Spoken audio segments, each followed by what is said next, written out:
Welcome to ज़ारब चौन में आप सभी का स्वागत है फ्रेंड्स। पीवाईक्यू की सीरीज है ये 4 सितंबर 2024 शिफ्ट 1 का पेपर आज हम सभी डिस्कस करेंगे। तो चलिए इस महत्वपूर्ण सेशन को शुरू किया जाए।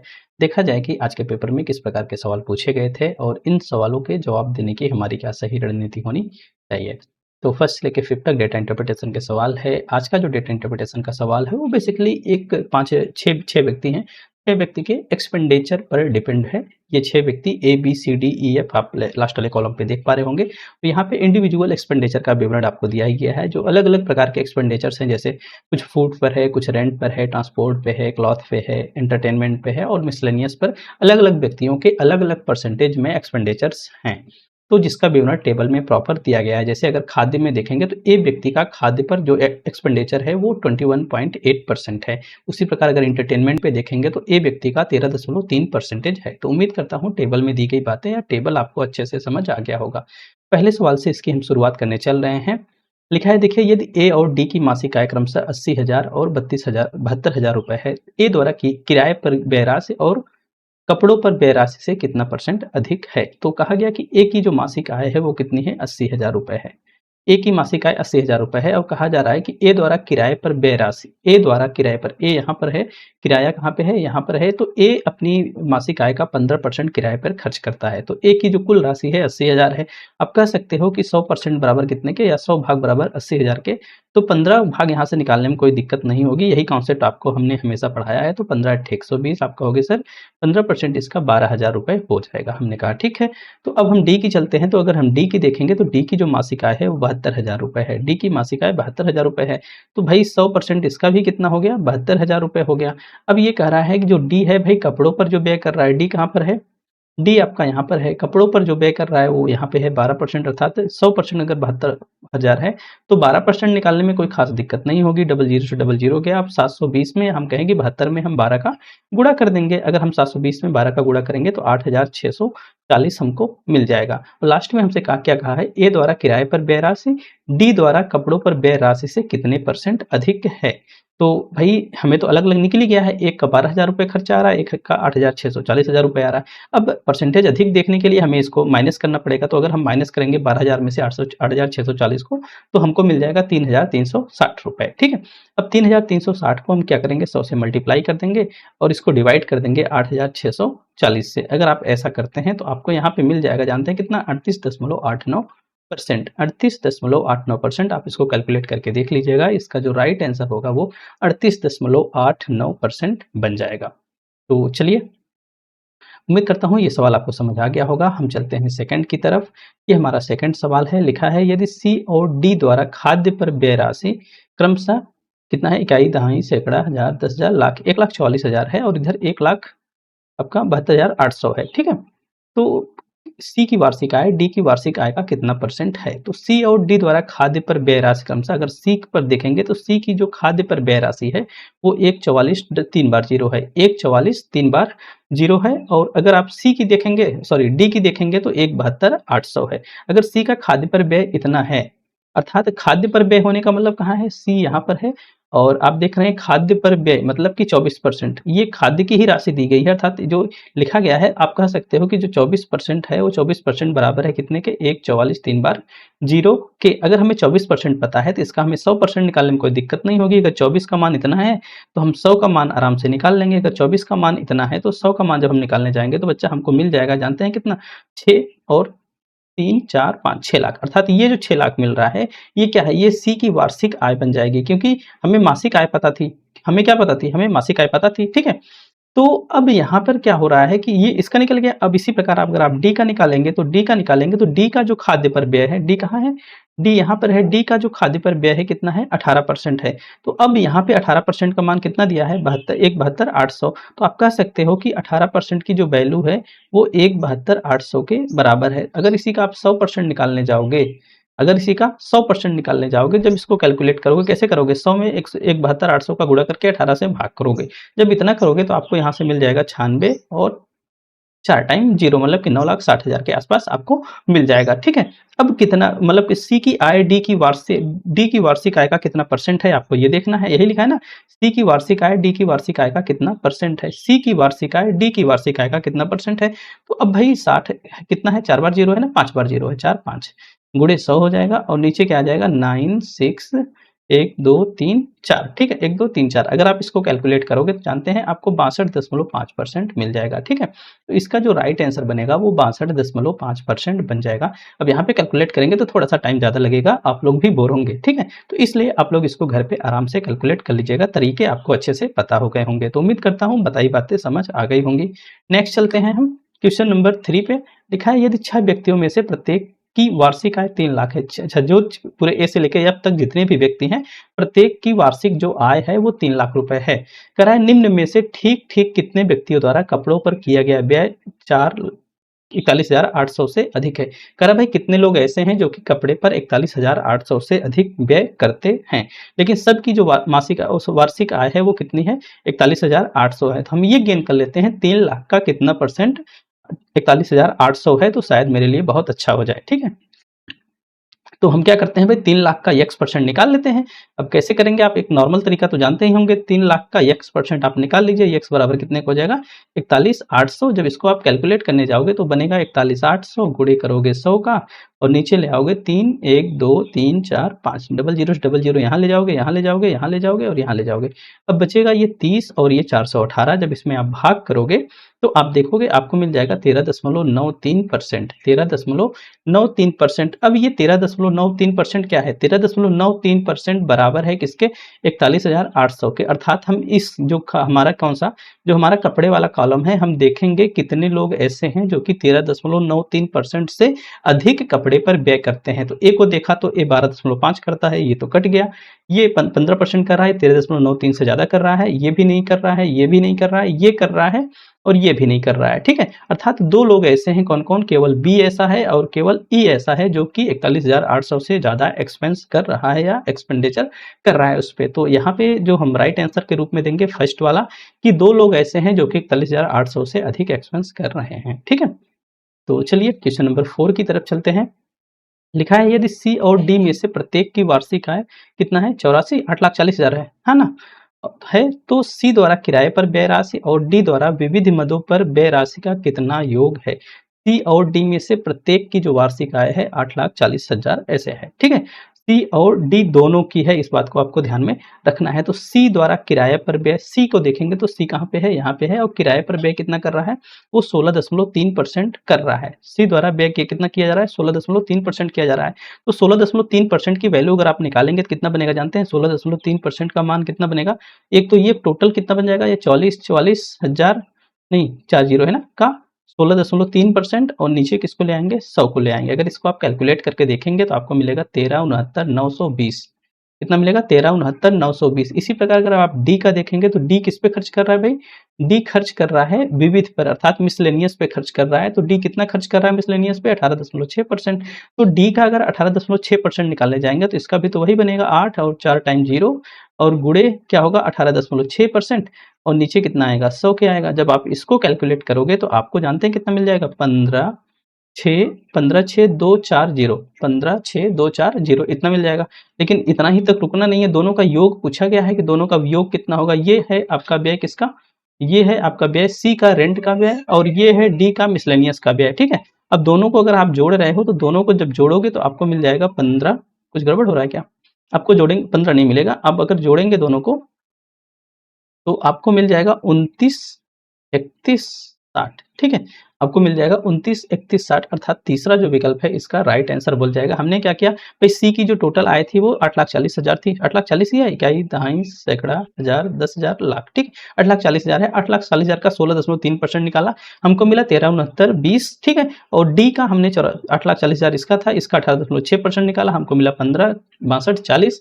अब दोनों का योग पूछा था तो हमने दोनों को जोड़ दिया था, हमको मिल गया 29, 31, 60। बहुत बेसिक सीडीआई है, आराम से कर लेंगे, ठीक। क्वेश्चन नंबर 5 है, कह रहा है कि ये बी और सी की वार्षिक आय क्रमशः 4, 32, 3 बार 0 है और 5 28 3 बार 0 है, तो उनके द्वारा परिवहन पर व्यय की गई राशि के बीच का अंतर कितना है? बी और सी की वार्षिक आय।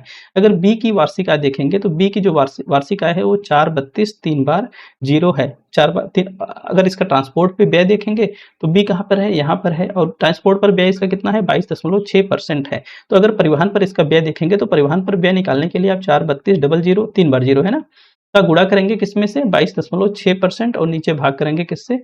100 से। अगर ऐसा करते हैं तो आपको मिल जाएगा 97632, 97632। दूसरा, अगर सी की वार्षिक आय भी दी गई है, सी की वार्षिक आय कितनी है? 528 3 बार 0, और ये कह रहा है जो सी की वार्षिक आय है उसका भी ट्रांसपोर्ट परिवहन पर ही तो देखना है।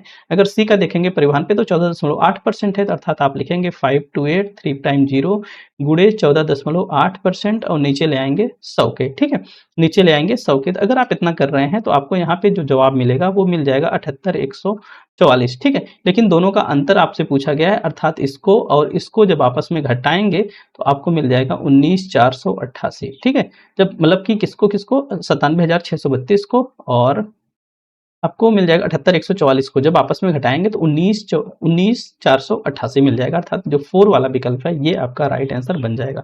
उम्मीद करता हूँ ये जो डाटा इंटरप्रिटेशन का सवाल था बहुत ही बेसिक था, आपको अच्छे से समझ आ गया होगा। क्वेश्चन नंबर 6 है, लिखा है यदि 276 रुपए के विक्रय मूल्य पर किसी वस्तु के अंकित मूल्य पर 8% की छूट मिलती है, मतलब कि कोई वस्तु 276 रुपए में बेची जा रही है, तो वो अपने सेल मतलब कि अंकित मूल्य से अपने कास्ट प्राइस से वो 8% की छूट पर बेची जा रही है। तो कह रहा है कि 13% की छूट देने के लिए वस्तु को किस मूल्य पर बेचा जाना चाहिए? आइए समझते हैं। जैसे 100 रुपए की वस्तु थी, तो कह रहा है कि 8% की अगर हम छूट दे रहे हैं, अर्थात 92 रुपए में बेच रहे हैं, तो वस्तु के दाम के 92% पे बेच रहे हैं, तो वो 276 रुपए पे बेची जा रही है। कह रहा है कि भाई इस छूट को हमें बढ़ा के और करना है, कितना देना है? 13% देना है। अगर 100 में आप 13 को निकालेंगे तो आपको मिल जाएगा 87। अब तक हम 92% पे बेच रहे थे, तो 276 में जा रही थी, तो अब हम इसको 27-87 में बेचना चाह रहे हैं, तो कितने रुपए की जाएगी? तो कुछ नहीं करना है, केवल 92 को कंपेयर करना है 276 से, तो 87 की वैल्यू आपको फाइंड आउट करनी है। अगर 92 तिहाई देखेंगे, 3 दूना 6 3 9 27, अर्थात 92 तिहाई क्या होता है? 276 होता है। अब 87 में 3 का गुणा करिए, 3 7 21 होता है, 3 8 24, 2 26 होगा, अर्थात जो वस्तु बेची जाएगी वो 261 रुपए में बेची जाएगी। इसी प्रकार का सवाल इसके पहले वाले सेट में भी उपलब्ध था।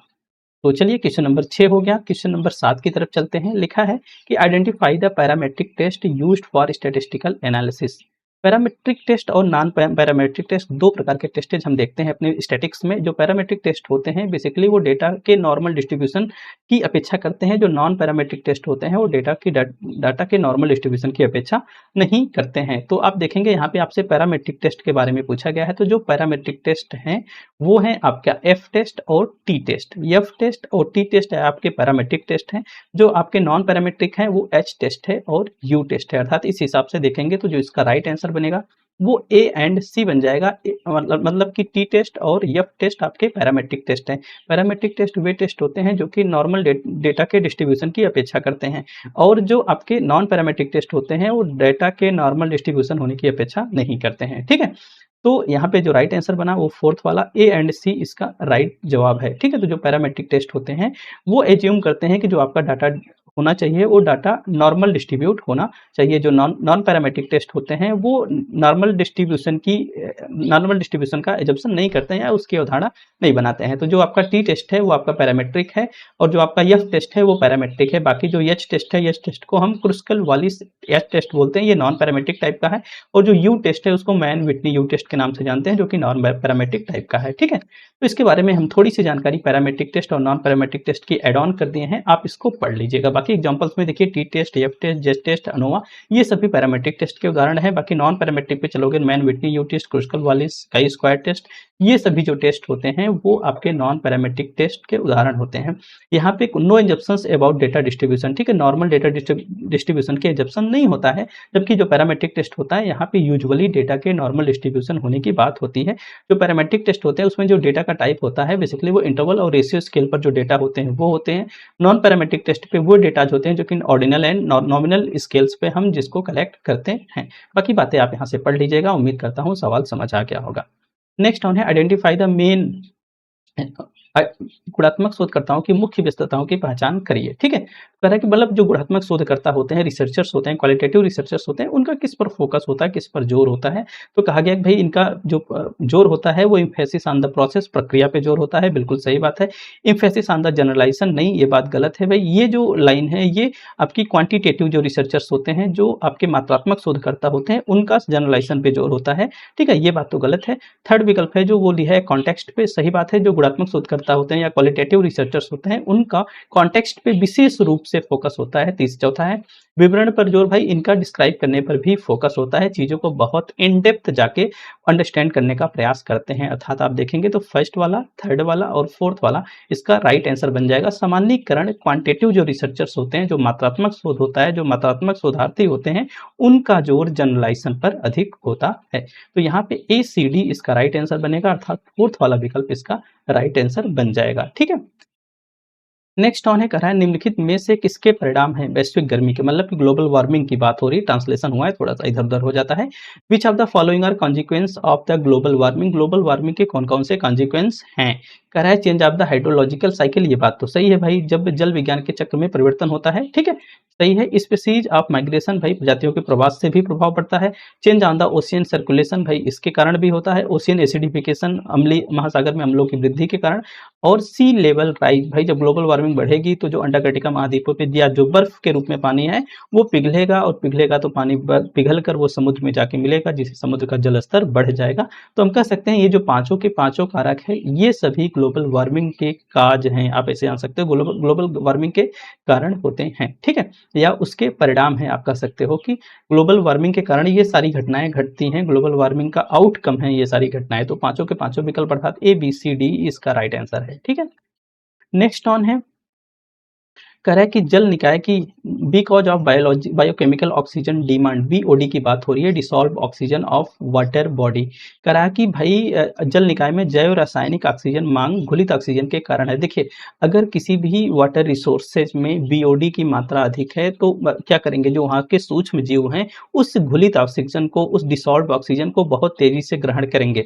जब उस डिसॉल्व ऑक्सीजन को बहुत तेजी से ग्रहण करेंगे तो उस वाटर रिसोर्स में जो BOD की मात्रा है वो डिक्रीज हो जाएगी। मेरी बात समझिए, जैसे एक ग्लास वाटर है, एक ग्लास वाटर सही समझिए, एक ग्लास वाटर में BOD की मात्रा पर्याप्त है, तो जो उस पानी में रहने वाले जीव हैं उस पानी से BOD की मात्रा को बहुत तेजी से ग्रहण करेंगे। ऐसे में उस वाटर रिसोर्स से BOD की मात्रा क्या होगी, वो दिन ब दिन घटती चली जाएगी। ठीक है, तो ऐसा अगर होगा तो BOD की जो मात्रा है वो घटेगी, अर्थात इसका जो राइट विकल्प है वो डिक्रीज होगा। ठीक है, तो वही चीज बताई गई है, BOD अगर अधिक है तो ऐसे में जो सूक्ष्म जीव होते हैं वो ऑक्सीजन का बहुत तेजी से उपभोग करेंगे, और जब ऑक्सीजन का तेजी से उपभोग करेंगे तो जो पानी में डिसॉल्व ऑक्सीजन है उसका जो लेवल है वो घट जाएगा। ठीक है, नेक्स्ट ऑन है, कह रहा है the Indian institute of management Indore was set up during.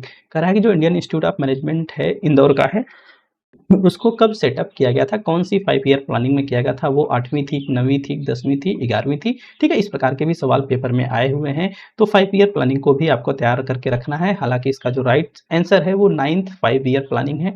9th 5 year planning में ही IIM इंदौर की स्थापना हुई थी 97 से 2002 में। 9th 5 ईयर ये इनका पूरा प्लान चलता है। ठीक है, 96 में इसको अंडर में लाया गया था। ठीक है, नेक्स्ट ऑन है, which of the following are advantage of e commerce. बहुत ही बेसिक सा सवाल है। ई कॉमर्स फॉर कंज्यूमर का है, भाई कंज्यूमर के पर्सपेक्टिव से ई कॉमर्स के क्या क्या लाभ हैं आपको बताना है। कह रहा है कि they save time visiting websites instead of stores. ठीक है, सही बात है, स्टोर्स जाने पे जो हमारा समय खर्च होता है वो सब हमारा ई कॉमर्स से बच जाता है, वेबसाइट पे विजिट करके अपने पसंद के सामान चूज कर लेते हैं। ठीक है, दूसरा कह रहा है they have little risk having their credit card number intercepted.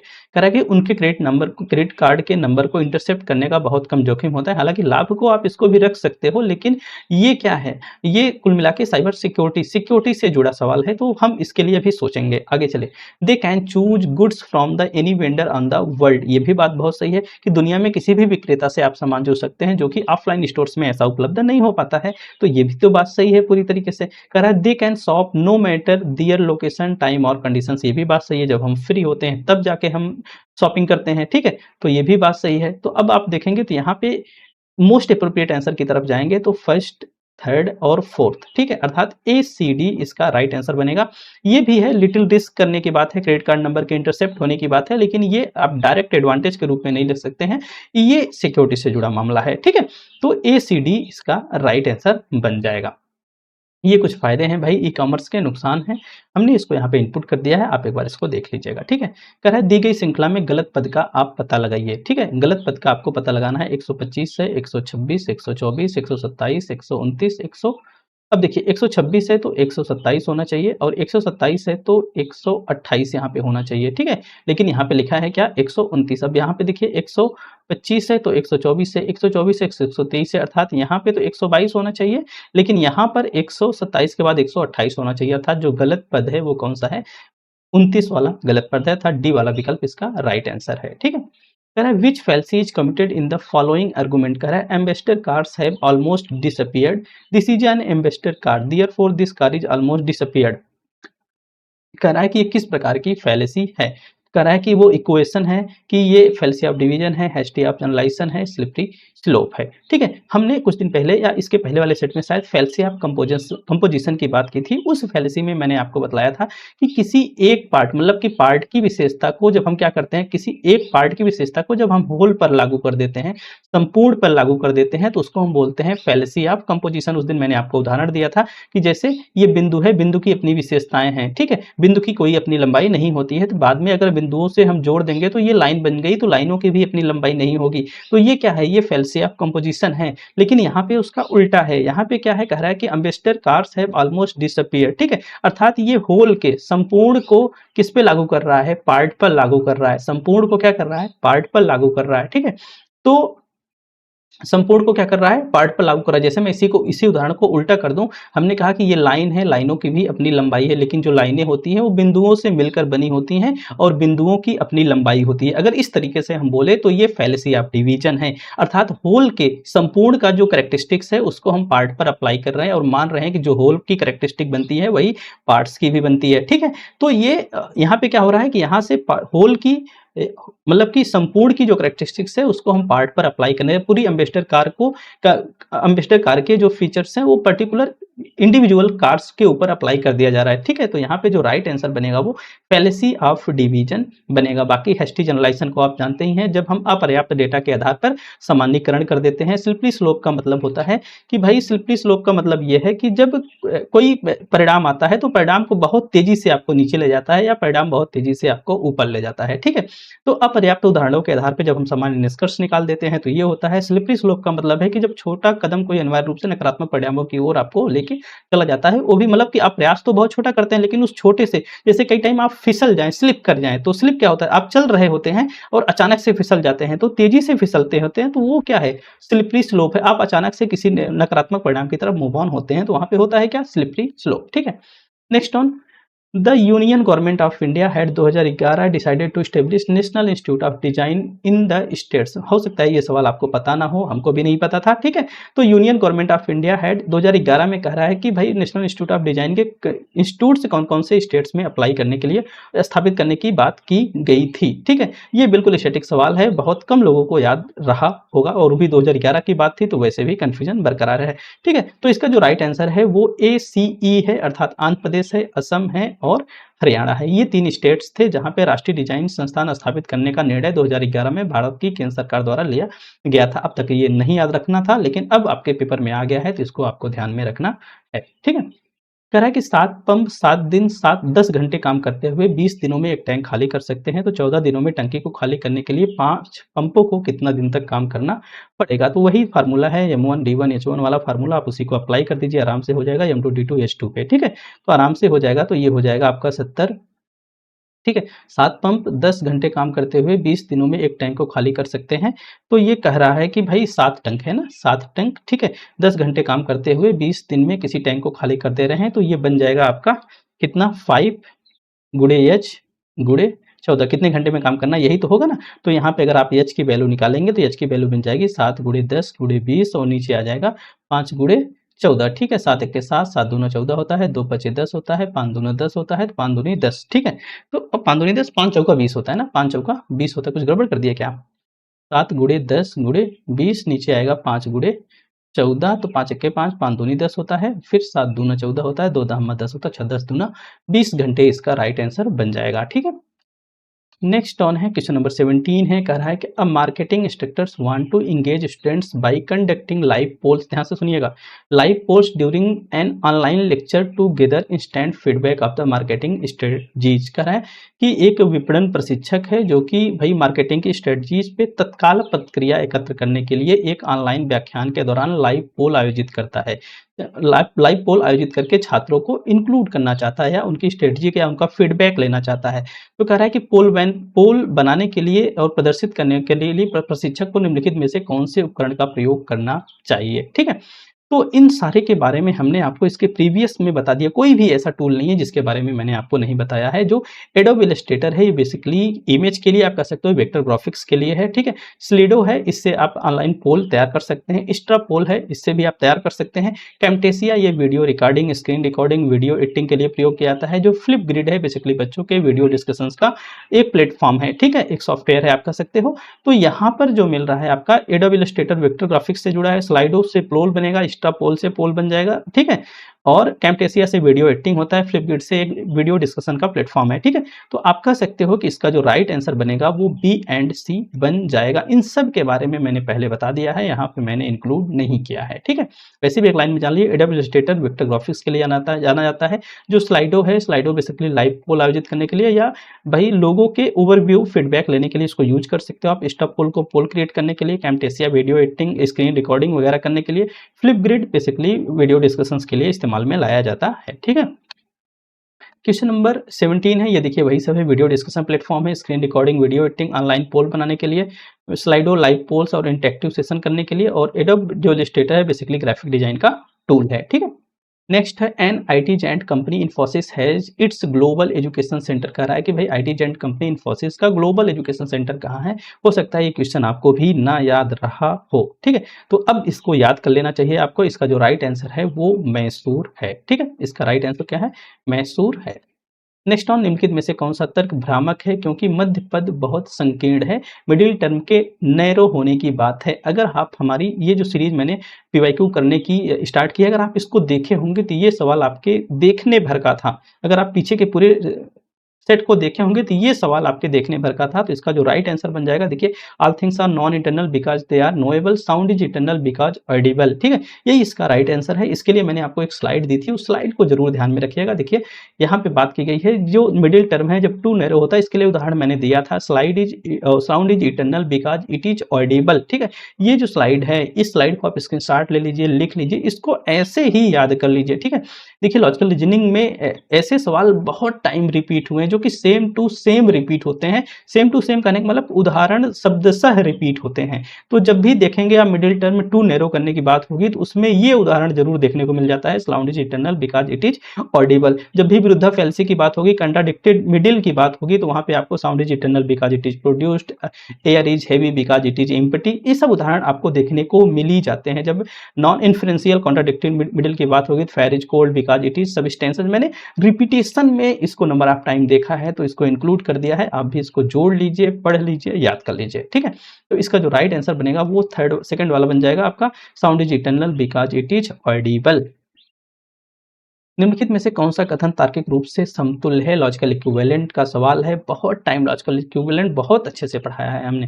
देखिए यहाँ पे दिखा है, सम नॉन डॉग्स और नॉन फ्रेंडली एनिमल्स। नेक्स्ट है, सम डॉग्स और friendly animals, some friendly animals और डॉग्स। देखिए यहाँ पे सब्जेक्ट और प्रेडिकेट का केवल इंटरचेंज कर दिया गया है, अर्थात हमने आपको बताया था कि कन्वर्स, ऑफवर्स और कंट्रापोजिशन। ठीक है, यहाँ पे जो कन्वर्जन किया गया है वो केवल कन्वर्स का कन्वर्जन किया गया, अर्थात इसका जो राइट आंसर बनेगा वो बी एंड सी इसका राइट आंसर बन जाएगा। केवल सब्जेक्ट एंड प्रेडिकेट का इंटरचेंज किया गया है। तो देखिए कन्वर्स में क्या होता है, सब्जेक्ट की जगह हम प्रेडिकेट कर देते हैं केवल बस, और जैसे नो डॉग्स और ब्लैक है तो नो ब्लैक और डॉग। तो इसमें देखेंगे तो ये सब्जेक्ट था, ये प्रेडिकेट था, तो जब कन्वर्स किया तो सब्जेक्ट की जगह प्रेडिकेट आ गया और प्रेडिकेट की जगह सब्जेक्ट चला गया, बाकी और कोई परिवर्तन नहीं होता है। अगर आप कन्वर्स में देखेंगे तो जो आपका A and O A and ओ का स्टेटमेंट होता है ये बाय लिमिटेशन इक्विवेलेंट होता है, बाकी ई और आई के जो स्टेटमेंट्स होते हैं ये इक्विवेलेंट हो जाते हैं।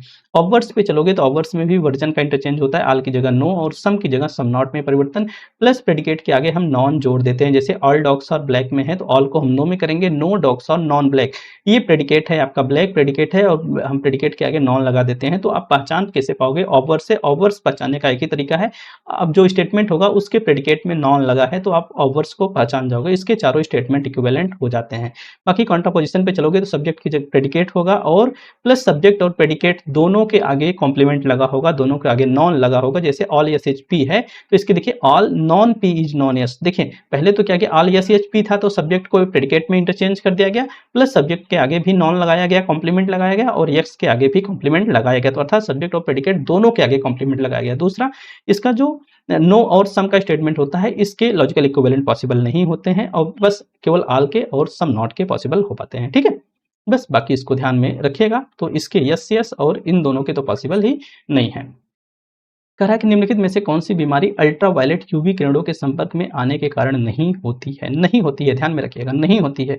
ओजोन परत की कमी के कारण पर्यावरणीय खतरे कौन सा है? कह रहा है मेलेनोमा है, एरिथोमा है, टेराटोमा है, कार्सिनोमा है। ठीक है, यूवी के कारण ज्यादा से ज्यादा, जैसे मतलब ज्यादातर जो खतरे आपको देखने को मिलते हैं वो स्किन से संबंधित देखने को मिलते हैं, क्योंकि जो अल्ट्रावायलेट किरणें होती हैं वो आपके स्किन से जुड़ती हैं सबसे पहले, तो वो स्किन को ही प्रभावित करती हैं। तो ज्यादातर जो समस्याएँ देखने को मिलती हैं, वो स्किन से संबंधित मिलती हैं। तो ये जो आपका मेलानोमा है, एर्थेमा है और कार्सिनोमा है, ये तीनों मतलब कि इसमें टेरेटोमा को छोड़ दें, तो ये तीनों स्किन से संबंधित समस्याएँ हैं। तो ये तीनों तो नहीं हो सकती हैं, अर्थात इसका जो राइट आंसर बनेगा वो टेराटोमा बन जाएगा। तो जो टेराटोमा है वो एक जन्मजात ट्यूमर है, कैंसर आप कह सकते हो, जो कि यूवी किरणों से संबंधित नहीं है। बाकी ये सभी त्वचा पर कैंसर, मेलानोमा त्वचा पर कैंसर, ठीक है, त्वचा एरिथेमा से त्वचा पर लालिमा आ जाती है और जो कार्सिनोमा है ये भी त्वचा कैंसर का एक प्रकार है। ठीक है, तो ये सब यूवी किरणों के कारण होता है, टेराटोमा यूवी किरणों के कारण नहीं होता, ये एक जन्मजात ट्यूमर होता है। ठीक है, बाकी इसके बारे में कुछ चीजें हमने यहाँ पे जोड़ दी हैं, आप इसको देख लीजिएगा।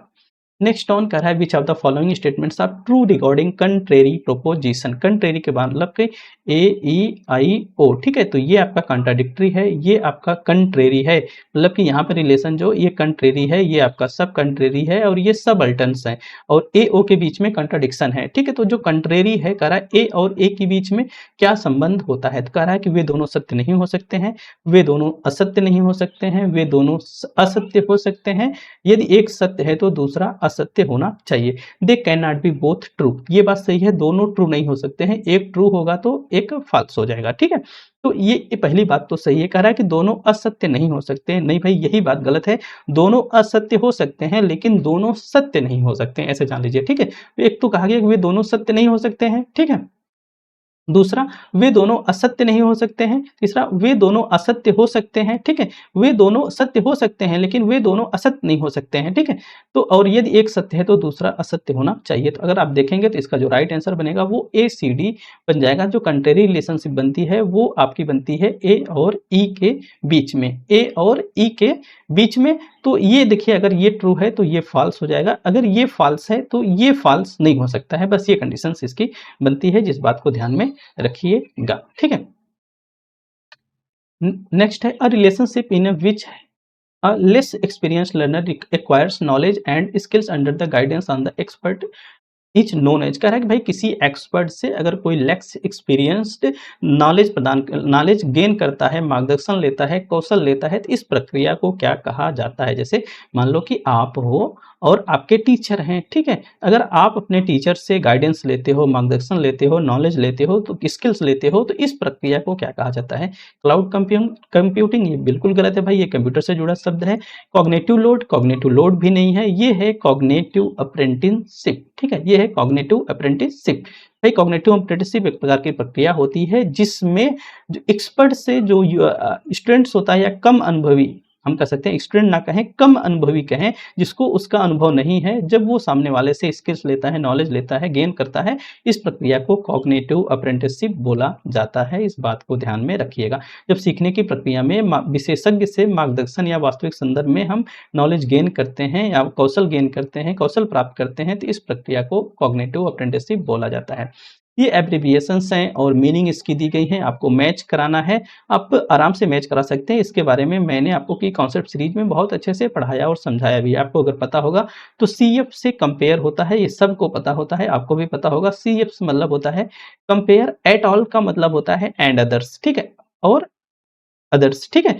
तो इसका मतलब हो गया दूसरा। तो अगर आप देखेंगे तो बी का तीसरा और सी का दूसरा, बी का तीसरा और सी का दूसरा और किसी में है नहीं, तो अर्थात इसका जो पहला वाला विकल्प है वो राइट आंसर बन जाएगा। एंटे मतलब होता है बिफोर और पैसिव मतलब होता है हियर एंड दियर, ठीक है, हियर एंड दियर। तो पहला वाला विकल्प इसका राइट आंसर बन जाएगा। बाकी और चीजें के बारे में जान लीजिएगा। अ प्रायोरी का मतलब होता है from the earlier, cf compare ही, et al and others, ibid in the same place, ante before, fn footnote, vide का मतलब सी होता है, ईटीसी मतलब कि एटसेट्रा, पोस्टर मतलब आफ्टर, पैसिव मतलब हियर एंड दियर। बस इतनी बातों को ध्यान में रखिएगा, इसी में से घुमा फिरा के आ जाएगा। एक आध दो अगर एक्स्ट्रा भी आ जाते हैं तो आप इल्यूमिनेट करके चीजों के तक आंसर तक आप आराम से पहुंच जाओगे। नेक्स्ट ऑन करा है कि यदि यल एम आधार संख्या प्रणाली यल संख्या का प्रतिनिधित्व करता है तो दशमलव संख्या प्रणाली में परिवर्तित होने पर निम्नलिखित में से ए से डी के सही क्रम में आप इसको कन्वर्ट करिए। अब आपको इसको कन्वर्ट करने के कहा है दशमलव संख्या में, अगर इसको हम कन्वर्ट करते हैं तो ए से डी का सही क्रम आप बताइए। देखिए इसको तरीके हमने आपको कई बार बताया है, एक बार फिर से देख लीजिए। जैसे 102 है तो इसको कन्वर्ट कर लीजिए 4 की पावर 0 1 2। तो आप देखेंगे 4 की पावर 0 है तो यहाँ पे क्या आ जाएगा, यहाँ पे आपका आ जाएगा 2, ठीक है, यहाँ पे 2, यहाँ पे 4 की पावर 1, यहाँ पे आ जाएगा 0, 4 चौका 16 हो जाएगा, तो 16 2 18। तो इसका मान तो 18 आ जाएगा। अब अगर इसका देखेंगे तो ये 1 3 टाइम 0 1 है, तो 2 की पावर 0, 2 की पावर 1, 2 की पावर 2, 2 की पावर 3, 2 की पावर 4 है। तो आप देखेंगे तो यहाँ पे तो 0 आ जाएगा, यहाँ भी 0, यहाँ भी 0, यहाँ भी 0, यहाँ पे 16 आ जाएगा, ठीक है। तो इसकी जो वैल्यू बनेगी वो पूरी की पूरी कितनी बन जाएगी, 16। अच्छा 2 की पावर 0 यहाँ पे 1 आ जाएगा, ठीक है। तो यहाँ पे क्या आ जाएगा, 17 आ जाएगा। फिर 103 है, 103 का मतलब क्या है, 6 की पावर 0, 6 की पावर 1, 6 की पावर 2, तो यहाँ पे तो 3 आ जाएगा, यहाँ पे तो 0 आ जाएगा, यहाँ पे 36, तो यहाँ पे कुल मिला के 39 आ जाएगा। और 201 को अगर आप ट्राई करोगे, 201 को तो 3 की पावर 0, 3 की पावर 1, 3 की पावर 2, तो यहाँ पे तो 1 आ जाएगा, यहाँ पे 0, यहाँ पे 3 त्रिका 9 2 18, यहाँ पे 19 आ जाएगा, ठीक है। तो यहाँ पे 19 आ जाएगा। इस तरीकों को हमने आपको कई बार बताया और समझाया है, ठीक है। अब आपको क्या करना है, इसको आरोही क्रम में करना है। तो सबसे पहले कौन आएगा, बी आएगा, फिर कौन आएगा, बी आएगा, फिर ए आ जाएगा, फिर आपका आ जाएगा डी, फिर आ जाएगा फिर सी, बी ए डी सी कहीं पे है, B A D C, B A D C इसका राइट आंसर बन जाएगा। तो इस बहुत कुछ नहीं था, तो आप आराम से इसको कर जाओगे। ये उदाहरण भी, इसका हल भी मैंने इंक्लूड कर दिया है, ठीक है। कह रहा है गैर संभाव्यता नमूनाकरण तकनीकों की पहचान करिए। नॉन प्रोबेबिलिटी सैंपलिंग, सबसे सिंपल सवाल है। कह रहा है कि सिस्टमैटिक है, सिंपल रैंडम है, स्नोबॉल है, परपेचुअल है। ये दोनों जो स्नोबॉल एंड परपेचुअल है, ये आपकी क्या है, नॉन रैंडम सैंपलिंग है, नॉन रैंडम सैंपलिंग है। ये दोनों क्या है, सैंपल रैंडम सैंपलिंग है, या इसको हम कहें कि प्रोबेबिलिटी रैंडम सैंपलिंग है, ठीक है, प्रोबेबिलिटी सैंपलिंग है। तो आपकी ये दोनों स्नोबॉल एंड परपेचुअल क्या है, नॉन रैंडम है। बहुत बेसिक सा सवाल है, आ जाता है लेकिन कभी कभी, और अगर गलत ध्यान से नहीं किए तो कभी कल आते हुए सवाल भी गलत हो जाते हैं। तो सी एंड डी इसका राइट आंसर है। बाकी सैम्पलिंग टेक्निक्स में प्रोबेबिलिटी, नॉन प्रोबेबिलिटी दो मुख्य प्रकार की। प्रोबेबिलिटी में सभी के चुने जाने की संभावनाएं होती हैं, यहाँ पे संभावनाएं सभी की चुने जाने की नहीं होती, इसीलिए यहाँ पे बायसनेस होती है। बाकी प्रोबेबिलिटी में देखेंगे तो सिंपल रैंडम, सिस्टमैटिक, स्ट्रेटिफाइड और क्लस्टर। बाकी इस नॉन रैंडम में आएंगे तो convenience, perpetual, quota and snowball sampling, जिसको आप ध्यान में रखिएगा, यहाँ भी मैंने इंक्लूड कर दिया है, आप देख लीजिएगा, ठीक है। तरह निम्नलिखित में से कौन सी दीर्घकालिक स्मृति के उप प्रकार है, मतलब कि लॉन्ग टाइम मेमोरी की बात हो रही है, सब टाइप से इसके, ठीक है। तो देखिए जो मेमोरी की बात है, इसको मैंने आपको क्वेश्चन वाली जो सीरीज है उसमें बहुत अच्छे से कराया। इन पांचों प्रकार की मेमोरीज के बारे में मैंने आपको बतलाया है। ये जो पांचों प्रकार की मेमोरी हैं, मतलब कि एपिसोडिक, शब्द आपकी semantic, procedural, priming and classical conditioning effect, ये जो पांचों प्रकार की मेमोरी हैं, ये कुल मिला के सभी की सभी आपकी लॉन्ग टर्म मेमोरी के उदाहरण है। ए बी सी डी इसका राइट आंसर बनेगा। इसके बारे में हमने आपको जो लॉन्ग टर्म मेमोरी है इसके सब टाइप्स भी बताए थे आपको। एक्सप्लिसिट होती है, इम्प्लिसिट होती है। एक्सप्लिसिट को हम डिक्लेरेटिव, इम्प्लिसिट को हम नॉन डिक्लेरेटिव मेमोरी के अंतर्गत रखते हैं। एक्सप्लिसिट में जाएंगे तो इसमें एपिसोडिक एंड सेमेंटिक मेमोरी आती है। इम्प्लिसिट में जाएंगे तो इसमें procedural, priming and classical conditioning effects आता है। तो ये 3 2 5 ये, लेकिन ये सभी के सभी लॉन्ग टर्म मेमोरी के सब टाइप्स हैं। लॉन्ग टर्म मेमोरी को ब्रॉड रूप से एक्सप्लिसिट और इम्प्लिसिट अर्थात declarative and non declarative memory में डिवाइड किया जाता है, ठीक है।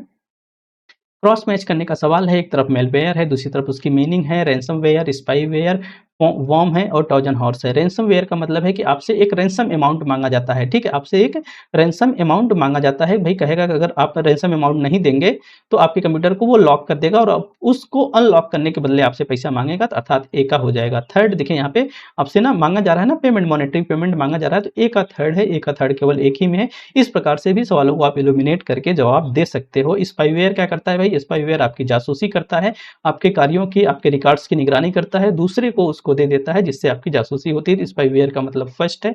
तो यहाँ पे बी का मतलब क्या हो जाएगा, भाई कुछ गड़बड़ कर रहे हैं क्या स्पाईवेयर को, ए का थर्ड होना चाहिए था ना। रैंसम फेयर सॉफ्टवेयर जो फाइलों को लॉक करता है, अनलॉक करने के बदले मौद्रिक भुगतान करता है, ये तो रैंसम वेयर ही है। जो वॉर्म है, वॉर्म क्या करता है, वॉर्म रेप्लिकेट करता है, वॉर्म खुद को रेप्लिकेट करता है। सी का चौथा होना चाहिए यार, सी का चौथा। विकल्प में कुछ गड़बड़ी है, एक मिनट एक मिनट। आपका जो वॉर्म है, वॉर्म क्या करता है, रेप्लिकेट करता है खुद को, तो बी का, सी का तो सेकंड हो जाएगा। जो रैंसम फेयर है वो रैंसम अमाउंट की डिमांड करता है, रैंसम फेयर की डिमांड करता है, तो ये क्या करता है, नो, ये रैंसम अमाउंट की डिमांड करता है। तो सी का तो यहाँ पे, ए का तो यहाँ पे तीसरा ही जाएगा, ए का तीसरा, कुछ गड़बड़ हुआ है तो यहाँ पे विकल्प लिख लेते हैं, ए का तीसरा हो जाएगा। और फिर बी का स्पाईवेयर, स्पाईवेयर तो यही करता है। और ए सी, सी का तो सेकंड ही जाएगा, सी है वॉर्म, नहीं सी, सी का तो चौथा है, सी का चौथा, सी का चौथा यहाँ पे है और बी का तीसरा यहाँ पे है। सब विकल्प ही उल्टा सीधा लिखा गया है, ठीक है। इसको हम पूरी तरीके से लिख लेते हैं नया से। देखिए रैंसम वेयर है, रैंसम वेयर क्या करता है कि ये रैंसम अमाउंट की मांग करता है, तो ए का तो थर्ड जाएगा, एकदम कंफर्म बात है, ए का थर्ड हो जाएगा। बाकी अगर आप सी पे जाएंगे, सी वॉर्म है, वॉर्म खुद को रेप्लीकेट करता है, तो सी का तो चौथा जाएगा। अब बच रहा है आपके पास स्पाईवेयर और ट्रोजन हॉर्स, ठीक है। तो जो स्पाईवेयर है वो आपका स्पाई करता है, जासूसी करता है, मॉनिटर करता है, ठीक है। तो सी का तो फर्स्ट जाएगा। और जो आपका अब बच रहा है ट्रोजन हॉर्स, डी का होगा, डी का आपका सेकंड, डी का होगा आपका सेकंड, ठीक है, डी का होगा आपका सेकंड, ठीक है। तो ये तीसरा चौथा पहला दूसरा, तीसरा चौथा पहला दूसरा, ठीक है, तीसरा चौथा पहला दूसरा, ठीक है। इसी में थोड़ी सी गड़बड़ी हुई है, ठीक है। ओ नो सॉरी, सी का चौथा और बी का, बी कहाँ गया भाई, ए बी सी, सी बी का पहला था ना, तो बी का पहला ये होना चाहिए, ठीक है। तो कुछ गड़बड़ी हो गई, बाकी इसको आप लोग करेक्ट कर लीजिएगा, ठीक है।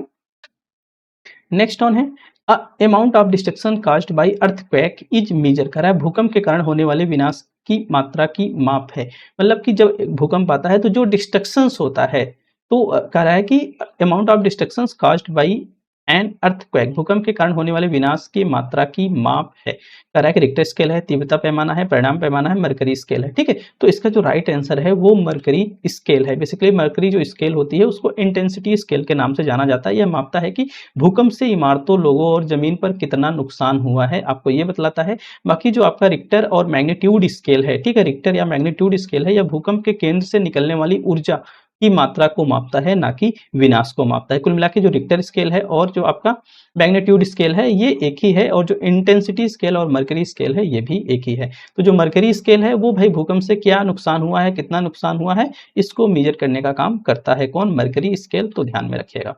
निम्नलिखित में से किसे बढ़ते क्रम में व्यवस्थित करना है, arrange the order of the increasing connotation की बात हो रही है। इंक्रीजिंग कोनोटेशन अर्थात ब्रॉड टू स्पेसिफिक की बात हो रही है, ब्रॉड टू स्पेसिफिक आप कर सकते हो, जनरल टू स्पेसिफिक की बात हो रही है। जनरल टू स्पेसिफिक हो रही है तो अगर आप देखेंगे तो ये आपका कशेरुकी है, स्तनधारी, कैनाइन, लेब्राडोर। तो सबसे ज्यादा ब्रॉड कौन है, कशेरुकी ही है, अर्थात यही इसका राइट आंसर बनेगा और कोई तो है नहीं। कशेरुकी है, फिर स्तनधारी है, कुत्ते हैं, फिर लेब्राडोर। कुत्ते में लेब्राडोर तो कुत्ते का एक प्रकार है, तो ये सबसे स्पेसिफिक है, सबसे विशेष है, सबसे छोटा है, तो पहला वाला विकल्प इसका राइट आंसर बन जाएगा, ठीक है। तो जो इंक्रीजिंग कोनोटेशन की बात है इसको हम जनरल टू स्पेसिफिक अथवा ब्रॉड टू स्पेसिफिक के रूप में डिनोट करते हैं। तो इंक्रीजिंग कोनोटेशन का मतलब होता है जनरल टू स्पेसिफिक और डिक्रीजिंग कोनोटेशन का मतलब होता है स्पेसिफिक टू जनरल। कई बार इसको मैंने बताया है, तो आप इसको ध्यान में रखिएगा। एक इंटरनेट मानक जो ईमेल में मीडिया अटैचमेंट जोड़ने की अनुमति देता है उसे कहा जाता है, उसे कहा जाता है MIME, multipurpose internet mail extension, ठीक है। तो यही इसका राइट आंसर है। मल्टीपर्पज इंटरनेट मेल एक्सटेंशन, कई बार मैंने आईसीटी की यूनिट पढ़ाते हुए इसको बताया है, पीवाईक्यूज करते हुए बताया है, तो ध्यान में रखिएगा। मल्टीपर्पज इंटरनेट मेल एक्सटेंशन जो कि ईमेल में text, image, audio, video attachment जोड़ने की आपको अनुमति देता है। बेसिकली जो डीएचसीपी है वो आईपी एड्रेस असाइन करने के लिए प्रयोग किया जाता है। एचडीएमआई तो आप जानते ही हैं, hardware interface audio video transfer, जो एचडीएमआई केबल आप अपने टीवी में, मॉनिटर वगैरह में लगाते हैं, ठीक है। एफटीपी बेसिकली ये फाइल ट्रांसफर प्रोटोकॉल है। कह रहा है कि भाई द कंटेंट्स ऑफ स्वयं Prabha channel 15 with the theme of capacity building and teacher education is provided by. कुल मिला के जानिए कि कह रहा है कि जो चैनल 15 है स्वयं प्रभा का, इसको कौन प्रोवाइड करता है, इसको कौन प्रोवाइड करता है, तो कह रहा है CEC New Delhi, IIT Delhi, IGNOU और आईआईटी कानपुर। इसके लिए मैंने बाकायदा आपको एक टेबल दिया था जिसमें बताया था 1 से लेकर 10 तक जो चैनल है उसको सीईसी बताता है, बाकी 11 से लेकर जो 19 तक की 17 तक जो चैनल है उसको इग्नू न्यू दिल्ली करता है। तो ये 15 आ रहा है, तो 15 का मतलब है कि ये इग्नू इसको प्रदान करता है। ये पूरा टेबल है, आप देख लीजिएगा। सीईसी यूजीसी 1 से लेकर 10 तक का, इग्नू को देखेंगे तो 11 से लेकर 16 तक का, 16 यहाँ कर लीजिए, गलत बोल गया मैं, 11 से लेकर 16 तक का मतलब प्रसारण करता है। आईआईटी बॉम्बे को देखेंगे 17 से 20, आईआईटी दिल्ली 21 से 22। वैसे ज्यादातर जो पूछने वाला है वो 5 से लेकर 10 है, 11 से लेकर 16 तक पूछा जाता है, पर प्लस लास्ट में जाएंगे तो 39 नंबर और 40 नंबर आपसे पूछ लिए जाते हैं, तो आप इसको ध्यान में रखिएगा, ठीक है। नेक्स्ट ऑन है the ethic approach to communication is in character. संचार के लिए एटिक दृष्टिकोण, देखिए 2 अप्रोचेज होते हैं बेसिकली, एक को हम बोलते हैं इटिक अप्रोच, दूसरे को हम बोलते हैं इमिक अप्रोच, ठीक है। तो बेसिकली जो इटिक अप्रोच होता है वो आउटसाइडर अप्रोच होता है, आउटसाइडर थिंकिंग होती है, आउटसाइडर अप्रोच होता है। जो इमिक अप्रोच होता है वो इनसाइडर अप्रोच होता है, ठीक है। इनसाइडर होता है, जो आउटसाइडर अप्रोच होता है बेसिकली उसको हम यूनिवर्सल अप्रोच के नाम से भी जानते हैं, ठीक है, यूनिवर्सल अप्रोच के भी नाम से जानते हैं। तो इसका जो राइट आंसर है वो यूनिवर्सल हो जाएगा। तो बेसिकली जो इटिक अप्रोच होता है वो क्या होता है भाई, वो आउटसाइडर पर्सपेक्टिव रखता है किसी भी इंडिविजुअल का, ठीक है। तो चीजों को वो आउटसाइड देखता है, ठीक है। और जो आपका इमिक अप्रोच होता है बेसिकली वो कल्चर स्पेसिफिक होता है, सब्जेक्टिव होता है। आप इटिक अप्रोच को ऑब्जेक्टिव बोल सकते हो, इटिक और इमिक अप्रोच को सब्जेक्टिव बोल सकते हो। तो जो इटिक अप्रोच है वो आउटसाइडर पर्सपेक्टिव का होता है, ठीक है। और जो इमिक अप्रोच होता है वो आपका इनसाइडर पर्सपेक्टिव का होता है, कल्चर स्पेसिफिक होता है। और जो आपका इटिक अप्रोच होता है बेसिकली यूनिवर्सल होता है, ऑब्जेक्टिव होता है, कंपैरेटिव होता है। जो आपका इमिक होता है वो cultural specific, subjective and contextual होता है, ठीक है। ऐसे जान लीजिए जैसे आपके जो क्वांटिटेटिव रिसर्चर्स होते हैं और जो आपके क्वालिटेटिव रिसर्चर्स होते हैं, ठीक है। ये हमने कंपेयर भी किया है, अब देख लीजिएगा। नेक्स्ट वन है who among the following ancient scholars was the proponent of grammarian tradition, ठीक है। निम्नलिखित में से विद्वानों में से कौन सा व्याकरण परंपरा के समर्थक थे, तो इसको ध्यान में रख लीजिएगा। इसका जो राइट आंसर है वो भर्तृहरि है। पूछ लिया जाते हैं ऐसे सवाल, ऐसे फैक्चुअल सवाल आपको ध्यान भी रखने होंगे, ठीक है। तो इसका जो राइट आंसर है वो भर्तृहरि है। जो गौतमा है वो न्याय दर्शन के प्रवर्तक थे। जो कनाद है जानते हैं आप लोग, वैशेषिक दर्शन के प्रवर्तक थे। इसको भी ध्यान रखना उतना ही जरूरी है।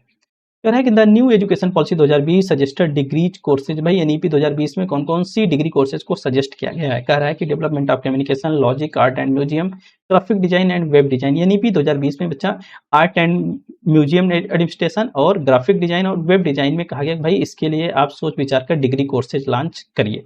तो इसका जो राइट आंसर बनेगा वो CDE इसका राइट आंसर बन जाएगा। ये सवाल इंपॉर्टेंट है, पूछा भी जा सकता है, ठीक है। तो फिर से रिवाइज्ड भी हो सकता है, ठीक है। Art and museum administration, graphic design and web design. Question number 36 है, कह रहा है कि 2 researchers obtain similar results while investigate the problem following the different methodology. मतलब कि एक रिसर्चर ए है, दूसरा बी है। कह रहा है कि ये दोनों सेम रिजल्ट प्राप्त करते हैं, जो आउटकम पाता होता है लगभग वो सेम पाता, लेकिन ये अलग अलग मेथोडोलॉजी का प्रयोग करते थे।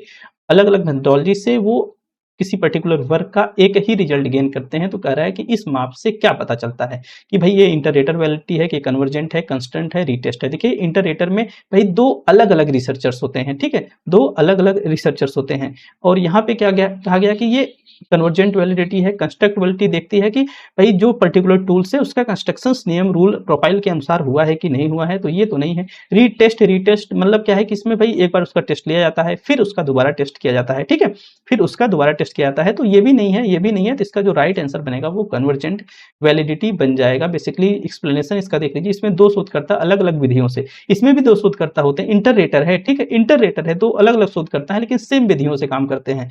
जबकि कन्वर्जेंट वैलिडिटी में क्या है, 2 अलग अलग शोधकर्ता अलग अलग विधियों से करते हैं और जब उनको समान परिणाम प्राप्त होते हैं। तो ये जो मापे हैं, ये जो अवधारणा है, इसको हम बोलते हैं कन्वर्जेंट वैलिडिटी, dt, इसको हम बोलते हैं कन्वर्जेंट वैलिडिटी। बाकी इंटररेटर में यह तब लागू होता है जब एक ही डेटा को अलग अलग रेटर्स द्वारा स्कोर किया जाता है। कंस्ट्रक्ट वैलिडिटी जब उसका कंस्ट्रक्शन नियम के अनुरूप है। टेस्ट एंड रीटेस्ट में आप देखेंगे तो एक ही टेस्ट को 2 बार टेस्ट किया जाता है और उसकी मतलब की स्टेबिलिटी को मापा जाता है। Next on, in the certain coding language train is coded as VPCGP, मतलब कि ट्रेन को क्या कहा जा रहा है, TRAIN, ट्रेन को कहा जा रहा है VPCGP। VPCGP अर्थात टी को देखेंगे तो क्या है, टी 20 होता है तो V 22 होता है, R 18 होता है तो P क्या होता है, 16 होता है ना। ए अगर 1 होता है तो ये 3 होता है, I 9 होता है तो ये 7 होता है,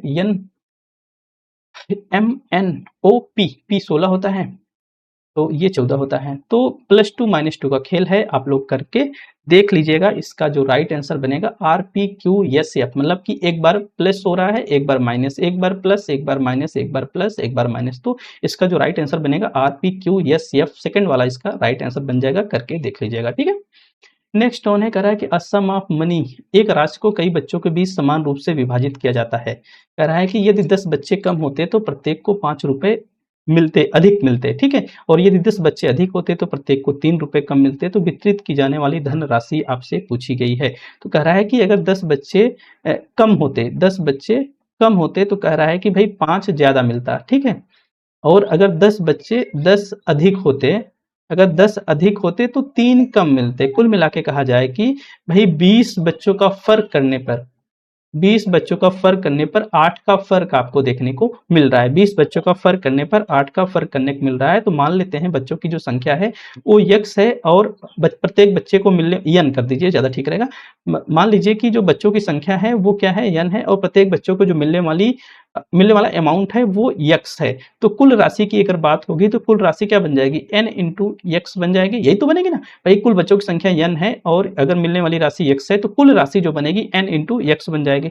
तो अगले स्टेप में देखेंगे तो भाई अगर 10 कम है, 10 कम है तो 5 अधिक हो रहा है, तथा आप कह सकते हैं कि n इंटू एक्स अपान n-10 करेंगे तो यहाँ पे 5 अधिक हो जा रहा है, ठीक है। दूसरी सिचुएशंस में अगर आप इसको हल करेंगे तो इसको हल करने पे आपको मिल जाएगा n equal to 2x plus 10 के। एक सिचुएशंस तो ये बन गई। दूसरी कंडीशन क्या बन रही है कि n(x) अगर इसमें क्या हो रहा है, 10 अधिक हो रहे हैं, तो 10 अगर अधिक हो जा रहे हैं तो 3 कम हो जा रहा है, ठीक है। तो x माइनस टोटल में से क्या हो रहा है, 3 कम हो जा रहा है। अगर इसको आप हल करेंगे तो आपको मिल जाएगा, क्या जानते हैं, n बराबर 10x माइनस 30 अपान 3, ठीक है। तो अब इस दोनों को कंपेयर कर दीजिए, किसको किसको, आपका 2x प्लस 10 है और बराबर कर दीजिए किसके, 10x माइनस 30 अपान 3 के, ठीक है। अगर इसको आप कैलकुलेट करेंगे तो x बराबर 15 आ जाएगा और n बराबर जो आ जाएगा वो 40 आ जाएगा। और अगर nx की बात होगी, कुल अमाउंट की बात होगी तो 15 गुणे 40 कर देंगे, 40 दाम में 400 और 40 पंचे 200 अर्थात 600 रुपए बन जाएंगे इसके राइट आंसर। तो कुछ इस तरीके से सोच के आप चीजों को कर सकते हैं।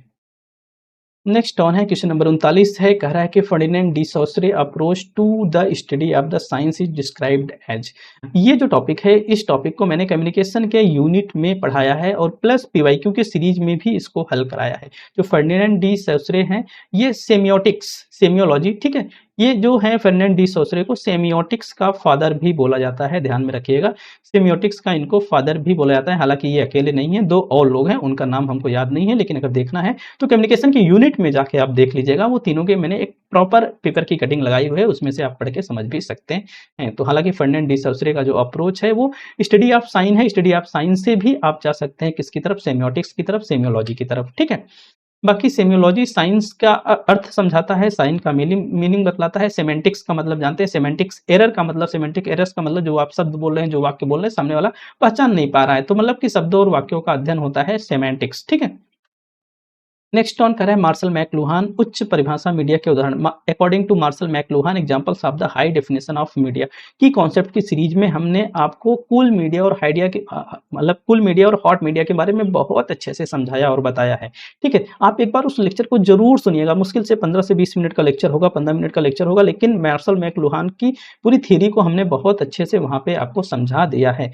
तो कह रहे हैं इनके अनुसार हाई डेफिनेशन मीडिया कौन सा है। इसके अनुसार मार्शल मैकलुहान के अनुसार इसमें आप अपना पर्सपेक्टिव मत इंक्लूड करिएगा। ये थ्योरी जो है ओल्ड समय की है और ओल्ड समय की थ्योरी को ही पूछा जाता है, आपका पर्सपेक्टिव नहीं पूछा जाता है यहाँ पे। अगर आप अपना पर्सपेक्टिव लगाएंगे तो सवाल गलत हो जाएगा। तो जो मार्शल मैकलुहान ने बताया था कि भाई हाई डेफिनेशन मीडिया कौन से है और ओल्ड मतलब कि कूल डेफिनेशन मीडिया कौन से, आपको उन्हीं को बताना है, ठीक है। लेस लेस डेफिनेशन मीडिया और हाई डेफिनेशन मीडिया। तो इसका जो राइट आंसर है वो बी सी डी है, मतलब कि हाई डेफिनेशन मीडिया में फोटोग्राफ, रेडियो और सिनेमा आता है।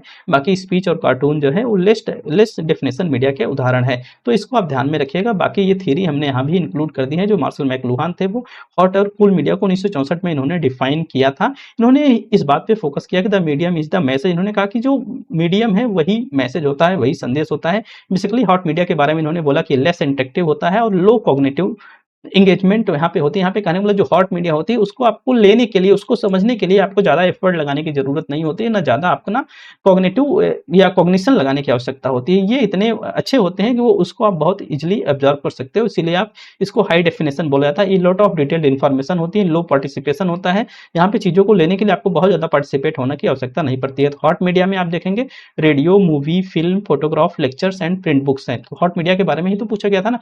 अच्छा, हाई डेफिनेशन के बारे में पूछा गया था। तो हाई डेफिनेशन के मतलब यही है, radio, movie, film, photograph, lectures and print books. यहाँ भी देखेंगे तो वही सारी चीजें दी गई थी। फोटोग्राफ है, रेडियो है, सिनेमा है, ठीक है। मूवी तो सिनेमा में ही आएगा ना। तो ये तीनों आपके हाई डेफिनेशन हैं। बाकी अगर आप देखेंगे कूल मीडिया की तरफ चलेंगे तो ये इंटरेक्टिव, हाई कॉग्निटिव एंगेजमेंट के होते हैं। मतलब इनको इस तरह की मीडिया से नॉलेज लेने के लिए आपको ज़्यादा इंटरेक्टिव होना पड़ेगा और ज़्यादा अपना कॉग्निशन लगाना पड़ेगा। ये लेस इन्फॉर्मेशन प्रोवाइड करते हैं, लो डेफिनेशन होते हैं, हाई पार्टिसिपेशन आपको दिखाना पड़ेगा, तभी जाके चीज़ों को आप समझ पाओगे, तभी जाके इंटरेक्ट कर पाओगे। तो जो टेलीविजन है, कार्टून है, टेलीफोन है और सेमिनार से डिस्कशंस होते हैं, ये सभी आपके कूल मीडिया के एग्जाम्पल है। ये मैं नहीं कह रहा हूँ, ये मार्शल मैकलुहान कह रहे हैं। इस बात को ध्यान में रखिएगा और आपको यही याद रखना भी है। ये मैंने कंपैरिजन टेबल इंक्लूड कर दिया था, यहाँ बताने का इतना समय नहीं है। ये मीनिंग है और ये अथर्स हैं। देखिए ये रोनाल्ड बार्थेस हैं, पेरी बेरड्यू हैं और एंटीनो ग्रामेकी हैं और जीन कौन है, बाउड्रिलैर्ड, ठीक है। तो ये अथर्स हैं, ये इनकी बुक्स हैं, आप एक बार इसको देख लीजिएगा, ठीक है। ए का चौथा है, मतलब कि ए का चौथा हो गया, बी का फर्स्ट है और सी का सेकंड है और डी का थर्ड है। अब तक तो ये इतने इंपॉर्टेंट नहीं थे लेकिन पेपर में आ गया है तो इंपॉर्टेंट हो गए हैं। तो आप इनको एक बार देख लीजिएगा। इसका जो राइट आंसर है वो चौथा वाला है। हालांकि इतना ज़्यादा फैक्चुअल याद रख पाना थोड़ा सा डिफिकल्ट वर्क जरूर है। नेक्स्ट ऑन है, निम्नलिखित में से कौन सा सही कालानुक्रम की पहचान करिए, मतलब क्रोनोलॉजिकली ऑर्डर आपको पता करना है। क्वेश्चन नंबर 42 है, कह रहा है कि first binary computer by Britishers, printing press है, प्लान मैकेनिकल है और single screen monitor motion picture exhibition है, फर्स्ट पब्लिक ब्रॉडकास्ट। एक चीज तो कंफर्म है कि ये जो ब्रॉडकास्ट की बात है, ब्रॉडकास्ट से पहले ही प्रिंटिंग प्रेस आया होगा। तो ई से पहले बी आया है, ई से पहले ही बी आया है। तो ई से पहले बी, देखिए ई पहले आ गया है तो ये तो खत्म होगा। और यहाँ पे देखिए बी है, यहाँ पे देखिए ई पहले आ गया, ये भी खत्म होगा, ठीक है। और यहाँ पे बी तो पहले आया है, ई लास्ट में आया है, ठीक है। यहाँ भी थोड़ा सा आप सोच सकते हो, यहाँ पे थोड़ा सा सोच सकते हो जरूर, ठीक है। तो इसका जो राइट आंसर है वो बी सी डी ई ए है, ठीक है। मतलब कि पहले प्रिंटिंग प्रेस था, 15वीं शताब्दी के बाद है plan for mechanical computer, Charles Babbage analytical, ठीक है।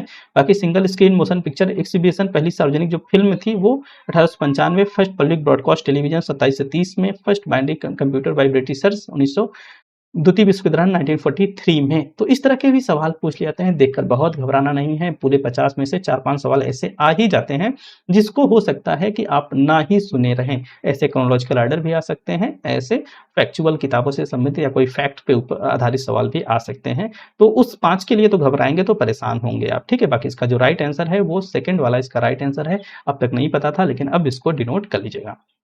नेक्स्ट ऑन कर रहा है कि mobile games were the first popularize which uses the image and actual place thing and और एड्स डिजिटल इन्फॉर्मेशन, ठीक है। अगर मोबाइल गेम लोकप्रिय बनाने वाला मोबाइल गेम, पोकमैन का नाम सभी लोग सुने होंगे ना, पोकमैन गो का नाम सभी लोग सुने होंगे। पोकमैन को सबसे ज्यादा पॉपुलराइज कौन किया था, ऑगमेंटेड रियलिटी। ऑगमेंटेड रियलिटी क्या है भाई, ये डिजिटल चीजों को रियलिस्टिक बना देता है। ऐसे जान लीजिए जैसे आप अमेजॉन पे जाते हो खरीदारी करने, तो अमेजॉन बोलता है सी इन द रूम, कोई भी सामान आप देख रहे हैं, कोई भी पोस्टर या कोई भी फोटोग्राफ्स ले रहे हैं, तो वो विकल्प आपको देता है सी इन द रूम। मतलब कि आप इसको, कोई लैपटॉप ले रहे हो, कोई कंप्यूटर ले रहे हो, तो वो आपको अपने रूम में देखने की अनुमति देता है। तो ये जो अनुमति कैसे, वो डिजिटल ऑब्जेक्ट होता है, डिजिटल ऑब्जेक्ट को रियलिस्टिक बनाने का प्रयास करता है या बना देता है, कुल मिला के हम कहें तो ये पॉसिबल हो पाता है ऑगमेंटेड रियलिटी की वजह से, ठीक है। तो जो वर्चुअल रियलिटी है बेसिकली वीआर सेट के माध्यम से हम देखते हैं, लेकिन ये पूरी तरीके से वर्चुअल ही होता है यहाँ पे, ठीक है, आभासी ही होता है। लेकिन जो ऑगमेंटेड रियलिटी होती है वो बिल्कुल डिजिटलाइज चीजों को एकदम जैसे रियल सा बना देती है, ठीक है।